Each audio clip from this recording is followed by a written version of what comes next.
खबर शामिल करते हैं मंडी बहाउद्दीन से, जहां से हमें इनायतुल्लाह अंजम क्लियर ने रिपोर्ट किया है।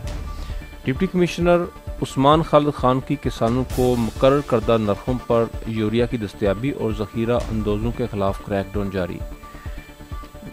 डिप्टी डायरेक्टर ज़राअत तुसी शेख मोहम्मद इकबाल ने सहना में गोदाम पर छापा मारकर गैर कानूनी ज़ख़ीरा की गई 250 बोरी यूरिया खाद बरामद कर ली।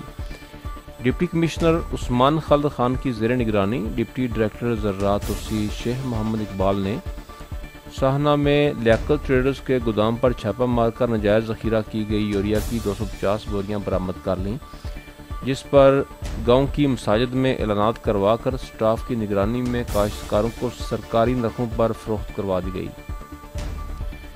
मज़कूरा डीलर किसानों को यूरिया खाद फ़रोख्त करने से इनकारी था और चोरी छुपे महंगे दामों फ़रोख्त कर रहा था।